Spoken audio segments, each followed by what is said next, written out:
तो लॉकडाउन पर ज़बरदस्त राजनीति दिल्ली में चल रही है। उधर हरियाणा लगातार जब फर्स्ट फेज़ का कोरोना आया था तब भी यह आरोप लगाता था कि दिल्ली से ही हरियाणा में कोरोना फैल रहा है। लेकिन लॉकडाउन को लेकर, मजदूरों को लेकर भी अब अरविंद केजरीवाल के फैसले पर सवाल खड़े किए जा रहे हैं।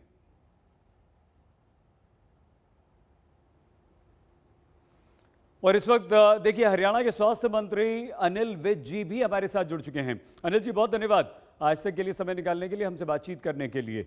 स्थिति काफ़ी गंभीर, अनिल जी, स्थिति काफ़ी गंभीर हो गई है।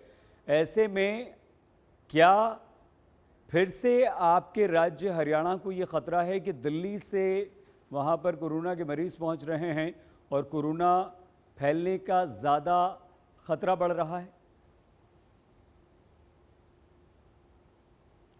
देखिए, हमारे प्रदेश में स्थिति पूरी तरह से नियंत्रण में है।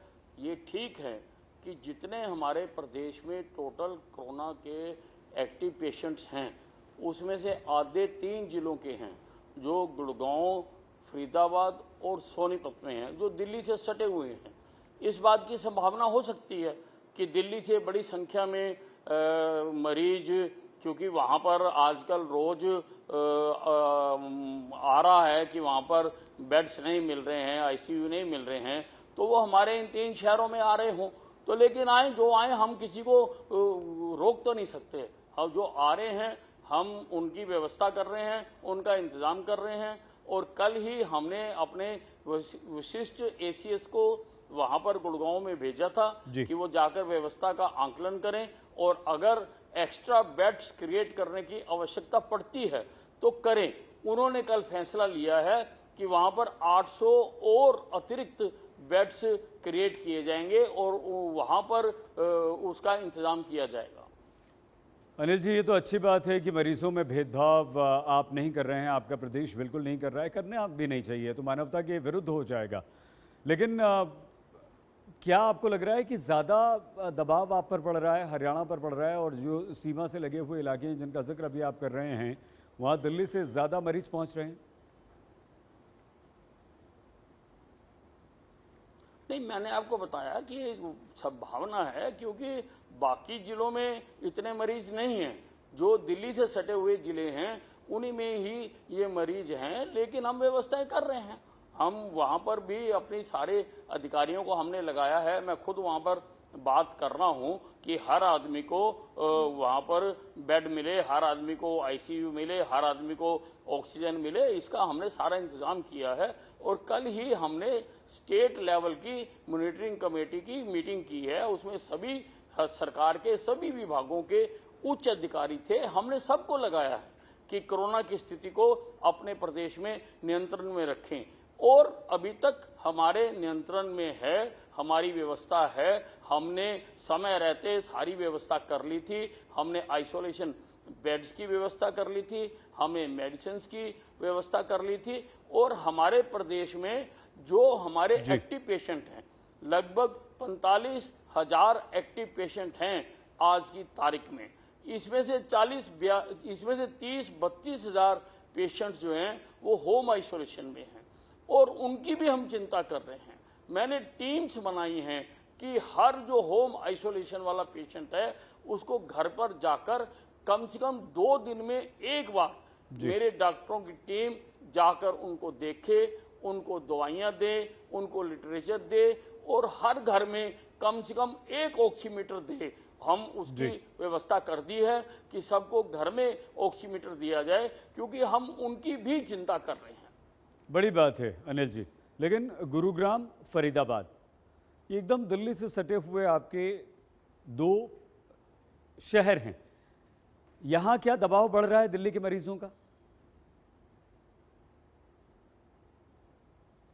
नहीं, दबाव तो बढ़ रहा है। मैंने आपको बताया कि हमारे आधे मरीज गुड़गांव, फरीदाबाद और सोनीपत के ही हैं। तो क्या आप कोई इस बात पर विचार कर रहे हैं, हरियाणा सरकार इस बात पर विचार कर रही है, जैसे पिछली बार फर्स्ट फेज में आपने किया था, बॉर्डर सील कर दी थी?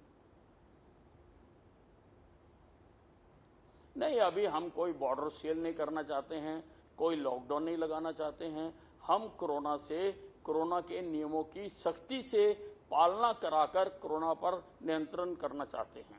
और मैंने सभी अधिकारियों को आदेश दिए हैं कि जैसे नाइट कर्फ्यू लगाया है तो वो पूरी दृढ़ता के साथ लागू किया जाए।